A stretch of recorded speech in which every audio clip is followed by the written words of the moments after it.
Hi, it's Sam Tobert, Sound of Joy Music Services. And here we have another gospel piano tutorial, how to position hands to play chords. Starting in the key of C. Now, for those who have taken formal music lessons, they teach you the 1, 2, 3, 4, 5 positioning of your hand. So when you form a chord, let's say the C major chord, you use finger 1, finger 3, and finger 5. Now this is good for the beginner to get comfortable of knowing where the notes are in relationship to numbers. 1, 3, 5. But when you go up a full step, that may be a little bit uncomfortable. 1, 3, 5. Again, 1, 3, 5. Up higher. 1, 3, 5. Now, good exercise to get your hands comfortable for knowing where the notes are in relationship to numbers. This is the E, the F, F sharp, G flat, G, A flat, A, B flat, B major, and then back to the. Now that's a good start. But when you're playing, if you wanted to play octaves and place a chord around it, you have now limited your hand from being able to reach that note if you're going to stay in that format. So you switch to your first 3 fingers. This way now you are free to reach the octave if you want to, or the 7th note if you want to, major 7th, or the 7th note. So this way is a good practice way to start off. But the minute you want to include more chords, you now have to shift the positioning of your fingers and your hands in order to do that. Now, and it's also taught that you should play with your hand up. I always say play like an actual spider, where your fingers are doing. Let me see if I can show that your fingers are actually doing the playing and not so much giving so much pressure. Yes, it is. The piano is also a percussion instrument, and at times you may want to do some percussion sounds. But once your fingers become comfortable forming the chords, then you can branch off into your more extended chords. This may be a stretch for some of you, but that's okay. For those of us who can reach it, it's nice to know that you can still complete a chord in with a different tone to it.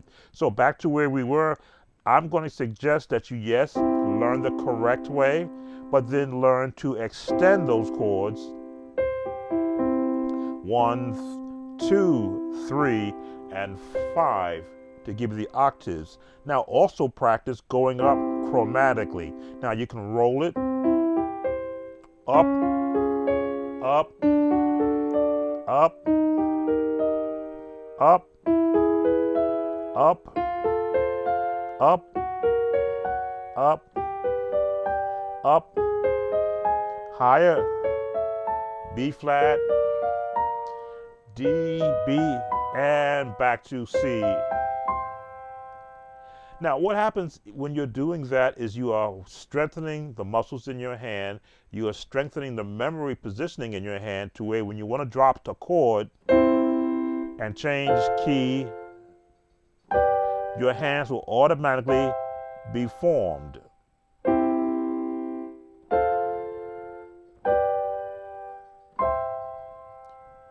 And what happens here is that these 3 notes are equally spaced apart as these 3 notes, equally spaced apart as these 3 notes.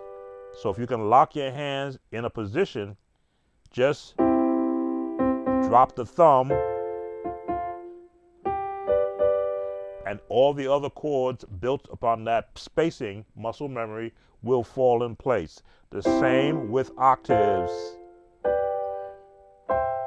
Now, yes, they do have the 1, 2, 3, 4, 5, 6 7, and 1 again, Nashville system that also works in that aspect. Let's put now I like using this, an actual drum beat that we can practice going up chromatically. Now let's pick one that I haven't used before. I want to pick a jazz one. There we go. Jazz beat.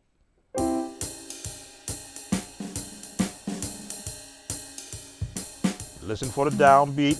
1, 2, 3, 4, 5, 6, 7, 8, 9, 10, 11, 12, and back to the 1. So you've covered, let me see, I'm gonna catch the beat. 1, 2, 3, 4, 5, 6, 7, 8, 9, 10, 11, 12, 1. All the different aspects of the chromatic scale. And you go back down. 1, 2. In beat. Locking your hands.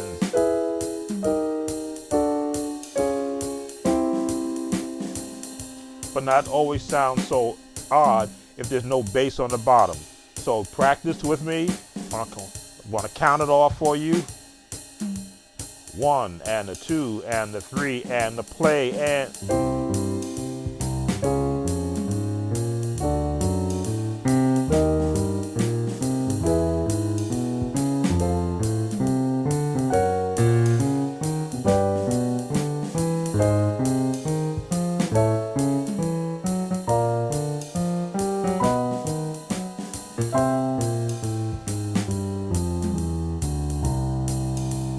going back down.